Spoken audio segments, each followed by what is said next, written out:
Bom, existe um mito muito interessante em que eu decidi dedicar um vídeo só para isso, que é porque a Alemanha não conquistou o Oriente Médio ou a África, assim de forma geral, para obter petróleo em vez de atacar a União Soviética. Bom, aqueles que conhecem um pouco de economia e de geografia sabem que hoje o Oriente Médio e muitas partes da África são grandes produtores de petróleo. Não é à toa que a gente vê até aqueles sheik árabes lá que são podres de rico, né? Que sendo que suas empresas de petróleo não têm nem capital aberto, de tão ricos, né? Importantes são esses setores do petróleo, né? E até mesmo, né, devemos lembrar que alguns países, que não irei citar, até mesmo incitam guerras por petróleo, né? Mas por quê? Basicamente, o petróleo é considerado como a fonte de energia mais importante da atualidade, pois é através dele que são realizadas diversas atividades. E entre elas, uma das mais importantes é simplesmente a criação de combustíveis fósseis para abastecer automóveis, por exemplo, a gasolina e o diesel. Além do combustível, o petróleo também é utilizado como uma matéria-prima, que são usados na produção de plástico, borracha sintética, tintas, corantes, adesivos, solventes, detergentes, explosivos, produtos farmacêuticos e até cosmética. Além disso, o petróleo também adquiriu um valor de influência geopolítico, pois países que possuem grandes reservas de petróleo têm um papel importante nas relações internacionais e na economia global. Levando em consideração que o século XX ficou marcado com grandes transformações industriais e econômicas, além de grandes invenções como o avião, que utiliza o combustível de querosene, que basicamente é gerado por um tipo de refino chamado fracionamento por destilação atmosférica, onde o processo vai da vaporização dos hidrocarbonetos ao ponto mais elevado de ebulição da matéria-prima, que no caso é o petróleo, que gira em torno de 170 a 240 graus a mais que a gasolina comum. Então, o que nós podemos ver é que o petróleo, além de ter uma importância para os veículos, sendo que ele é um combustível universal, ele também é fundamental para a indústria. Então, quem tem o controle do petróleo, ou seja, tem grandes reservas de petróleo, tem uma posição na geopolítica e na economia privilegiado. O interessante, e que vocês até vão ficar surpresos, é que grande parte das reservas de petróleos que nós conhecemos hoje, que estão no norte da África, estão no Oriente Médio, não haviam sido descobertos ou não existiam técnicas ou tecnologias para conseguirem explorar essas reservas. Vamos começar falando da produção real de petróleo no Oriente Médio e do norte da África e a sua exploração. Vamos começar falando do Egito, que mal tinha poços de petróleo, né? Eles eram bem pequenos, que mal conseguiam atender às necessidades dos britânicos, né? Das forças militares britânicas. E o petróleo iraquiano não era pequeno, tá? Não era irrelevante, mas que era bem menor do que a Alemanha necessitava, né? Principalmente para continuar o seu esforço de guerra. Bom, e agora está sendo reproduzido provavelmente para vocês um mapa, né, que mais ou menos mostra os alvos, né, do eixo. E o interessante desse mapa é que eles mostram mais ou menos o tamanho do barril de petróleo, né, obviamente, que deixa bem claro que o Irã, por exemplo, era tão minúsculo que poderia ser considerado até mesmo irrelevante em termos de matriz energética do petróleo, da qual não valia o esforço de guerra. E alguns defensores ainda dessa teoria de que Hitler bastava invadir o Oriente Médio e conseguir petróleo estavam feitos, né? Também tinha a ideia, né, de que eles podiam cortar o canal de Suez, né? E ao mesmo tempo que eles conseguiam petróleo, eles conseguiriam enfraquecer o Império Britânico, tirando os britânicos da guerra, ou seja, unir o útil com o agradável, né? Só que, gente, vamos lá, vamos pensar. Quando nós estudamos, né, quando eu falei naquele meu vídeo sobre os objetivos da Alemanha, os objetivos da Alemanha eram, em questão militar, né, eram dois. O revanchismo alemão, que era derrotar a França pelo que eles fizeram com a Alemanha, né, aquela questão humilhante do Tratado de Versalhes, que fizeram com que os alemães fossem humilhados, né, é, mundialmente, né, entrando numa das maiores crises econômicas da história da Alemanha, se não a maior. E a União Soviética era que conseguiu o Lebensraum, né? O espaço vital. O Império Britânico ele surge como um obstáculo que frustrava muitos interesses do Hitler. Por quê? Porque Hitler jamais conseguiria invadir o Reino Unido, porque eles não tinham superioridade naval e nem aérea contra o Reino Unido naquela região do Canal da Mancha. Né? Eles até teorizaram lá a cooperação neo-marinho, mas nunca seguiram com esse plano porque eles sabiam que iriam ser destruídos. Né? A Royal Marine era superior à Kriegsmarine, né? E o que que acontece? Vamos colocar assim. Hitler também não tinha interesse no norte da África e no Oriente Médio. Quem tinha esse interesse era a Itália. A Itália de Mussolini queria construir um novo império romano, né? Essa era a mentalidade de Mussolini. E o canal hoje na Segunda Guerra Mundial, quando ele fez um vídeo sobre a posição estratégica do canal de Suez, ele deixou bem claro que isso era a vontade do Mussolini. Não era a vontade de Hitler. Hitler queria pressionar, sim, o Reino Unido para sair da guerra, mas que eles não tinham interesse legítimo no Oriente Médio e na norte da África, né? Não é à toa que eles enviam, né, assim, tropas como a Africa Corps e o General Rommel somente para dar o mínimo de suporte com o mínimo de recursos. Não é à toa que o próprio Rommel reclamava da falta de recursos, né, que a Africa Corps sofria. Por quê? Porque a Itália estava sofrendo muito com os britânicos, muito, e a Alemanha não podia perder a Itália, porque seria uma posição estratégica de uma invasão britânica pela Itália, e isso poderia prejudicar a Alemanha, os esforços da Alemanha, que era continuar sua guerra contra a União Soviética. Então eles enviam lá as tropas, obviamente, para combater na medida do possível. E Hitler, os generais alemães tiveram a ideia de tentar cortar o canal de Suez. Para quê? Para, obviamente, enfraquecer a linha de abastecimento dos britânicos à medida que eles tentavam barganhar com os britânicos para eles saírem da guerra e ao mesmo tempo conseguiam evitar que os italianos perdessem. Só que isso era impossível. Por quê? Porque o Montgomery ele usou e abusou do canal de Suez. O Egito era um protetorado dos britânicos.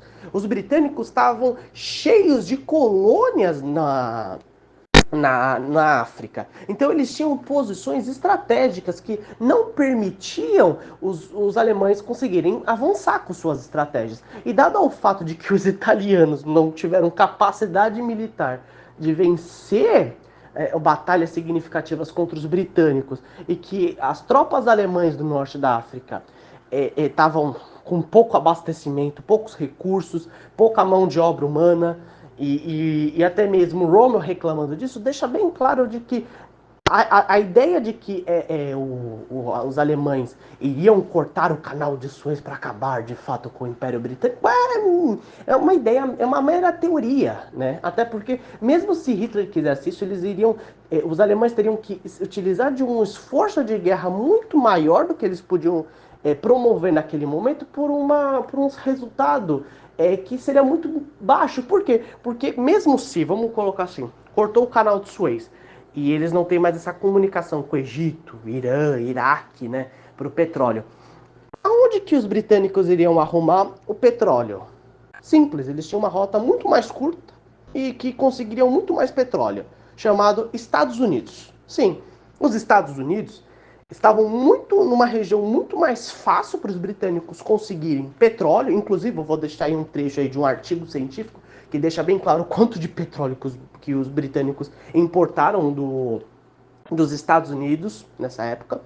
E eles tinham muito mais facilidade de importar com menos resistência. Então, à medida em que os alemães viam que não era estratégico, os britânicos também colocavam assim, mesmo se os alemães conseguirem cortar o canal de Suez, nós temos uma fonte, né, alguém que vai nos dar esse suporte de petróleo com muito mais confiabilidade, muito mais segurança e que vai continuar mantendo nossos esforços de guerra. E continuando tendo a nossa marinha superior à Kriegsmarine e a nossa a aeronáutica, que era a Royal Air Force, que vai continuar dando o sofrimento para os alemães. Então, tudo isso aliado de tudo que eu falei, não mostra um interesse estratégico, gente. Então vamos fugir dessa teoria. Tomar o canal de Suez era importante, até poderia, mas com o mínimo de esforço. Mas na verdade o que Hitler mais queria naquele momento era evitar que a Itália fosse derrotada. Era esse o objetivo mais importante para a Alemanha naquele momento. Para reforçar o meu argumento, nesse momento está aparecendo para vocês um ranking de países que mais produziam petróleo naquela época. E nós podemos ver que em primeiro lugar está os Estados Unidos com a produção gigantesca, seguido da União Soviética e Venezuela. Mas, se vocês analisarem de forma bem interessante, nós vemos que o Oriente Médio, a produção de petróleo no Oriente Médio, no caso, era praticamente insignificante naquela época, né? Que basicamente reforça tudo aquilo que eu já havia dito. A Alemanha não tinha nenhuma vantagem estratégica em invadir o Oriente Médio e conquistar os petróleos, né, as reservas de petróleo existentes. E que, na verdade, era mais, querendo ou não, era mais estratégico, né, goste a gente ou não, invadir a União Soviética, né, atrás dos campos petrolíferos do Cáucaso, né. Mas o mais interessante é que agora a gente vai entrar na teoria do e se, né? Vamos entrar nesse e se. Vamos dar uma de Disney da vida. Vamos supor que magicamente toda a produção de petróleo do Egito e do Iraque foi teletransportado para a Alemanha. Tá, e daí? Isso não seria suficiente? Bom, primeiro que isso não seria muito positivo. Devemos lembrar que, embora hoje, obviamente, o Oriente Médio tem estruturas de produção de petróleo gigantescas, né, bem ultra tecnológicas, mas naquela época esses países não tinham infraestrutura adequada, né? Eles eram subdesenvolvidos nesse nível tecnológico. E que primeiro que a Alemanha iria ter que desembolsar bastante dinheiro para isso, e eles estariam, né, sujeitos à sabotagem, né? Num mundo fantasioso, né, em que os alemães conseguiram chegar ao Iraque, eles teriam que reconstruir grande parte dessa infraestrutura do zero. Para piorar, tá? Agora pensa nesse cenário aqui e isso vai te assustar de uma forma descomunal. Sabe quem precisaria defender a posição alemã? A marinha italiana, que era a que tinha maior vantagem, né, estratégica geograficamente naquela região. Agora pensa comigo, quando nós estudamos Segunda Guerra, nós sabemos que a frota mercante italiana perdeu mais de 1/3 de sua capacidade logo nos primeiros dias da Segunda Guerra Mundial, tá? E que a grande parte dos seus navios estavam em Gibraltar e Suez em junho de 1940. Bom, agora fazendo aquele resumão, para não perder muito tempo, o que a Alemanha precisaria, né, para fazer essa mágica, né? Primeiro que ela tinha que já estar antenada, né, da capacidade limitada de transporte da Itália, que teria que suprir as enormes necessidades de suprimentos de uma linha de suprimentos terrestres drasticamente superdimensionada, enviar o petróleo de volta para a Europa e enviar todos os homens e matérias para reconstruir as instalações petrolíferas e sua infraestrutura sabotada. Ou seja, vamos lá, gente, coloca isso na cabeça. Olha, vamos lá, coloca na cabeça, gente. É uma dimensão do e se que a gente está entrando que não tem nem como teorizar. Acho que o Homens do Castelo Alto faria uma teoria menos fantasiosa do que essa. Olha o que seria necessário para a Alemanha conseguir puxar esse petróleo que existia nessas regiões do Oriente Médio e do Norte da África e não seria ainda o suficiente. Né? Ou seja, seria basicamente relevante, não prejudicaria de forma nenhuma o Império Britânico, né? O Reino Unido no caso, e os Estados Unidos iriam continuar enviando petróleo, abastecendo, né, ao Reino Unido no seu esforço de guerra, e a Alemanha ia ficar lá com cara de trouxa, sabendo que perdeu mais do que conseguiu e ainda ia ter que depender totalmente da frota italiana. Né? Em resumo, as necessidades da Alemanha em relação ao petróleo e outros recursos não poderiam ser satisfeitas com o norte da África e o Oriente Médio, né? Por isso, né, que levou à invasão da União Soviética, né? Os campos petrolíferos do Cáucaso era o mais próximo que a Alemanha tinha para conseguir manter o seu esforço de guerra. Além disso, não existia nenhum valor estratégico em combater os britânicos, tomando todos esses territórios, cortando o canal de Suez, enfim. Não seria também nada estratégico. É claro que outros podem acabar levantando teorias sobre a ocupação soviética de Bessarabia e Bucovina do Norte, que levou até mesmo ao encontro de Hitler e de Molotov em 1940, né, em novembro de 1940, onde eles chegaram a discutir essa questão de que isso estaria violando o pacto germano-soviético e até mesmo se existiam essas necessidades da ocupação soviética na região de Bucovina, né? Bessarabia tudo bem, mas Bucovina nem tanto. E até mesmo a gente pode levantar muitas outras teorias, por exemplo, tem até alguns que falam por que Hitler não invadiu a Turquia, sei lá. São várias teorias que o pessoal inventa que não tem como sustentar. É que a gente vai ficar, que nem eu falei no meu vídeo sobre os mitos da Segunda Guerra Mundial. São infinitos cenários, né? Mas o que nós sabemos é que, no que compete às necessidades da Alemanha, os generais, os economistas, o próprio Hitler, eles conseguiram concluir que o que eles precisavam só existia na União Soviética. E não existia nenhuma outra região mais próxima ou que valesse o investimento de suas forças, pois mesmo que eles buscassem outras vias, não seriam tão eficazes, né? Até mesmo geraria até mais prejuízo do que benefício. Com isso, né, eu finalizo esse vídeo. Se você gostou, por favor, né, você deixa o seu like, se inscreva, né, ativa o sininho para não perder nenhum vídeo. Esses vídeos realmente são complicados, né? E, gente, eu vou tentar fazer esse vídeo não dar problema de áudio, tá? De fato, aqui é bem difícil para mim, eu gravo no celular e tento editar pelo Clipchamp, né? E realmente é muito difícil de eu fazer isso e não saber quando que vai bugar, porque às vezes é o próprio editor que me fode, tá? Com todo respeito, né, um palavrão aí, mas realmente é estressante você fazer um vídeo longo, porque pra mim demora pra caramba, editar pior ainda, e no fim fica esses cortes aí de som por culpa do editor ou até mesmo do próprio gravador de celular, né? Mas eu estou buscando aí meios para deixar os vídeos bem melhores, né, mais dinâmicos. E se vocês quiserem acompanhar mais vídeos do canal, para os novos inscritos principalmente, eu já publiquei vários vídeos, vários shorts, tá? Também, né? Que são os curtinhas. E eu quero sugestões para próximos vídeos, né? Eu vejo que muitos são tímidos, né? Eu vejo que muita gente assim comentando, né? Fico feliz, muita gente comentando nos meus vídeos. Mas eu também quero sugestões, pessoal. Sempre que vocês quiserem algo sobre história ou algo assim de política econômica que eu tenha conhecimento, né? Eu posso trazer aqui para o canal e fazer um vídeo, né? E é isso. Até a próxima.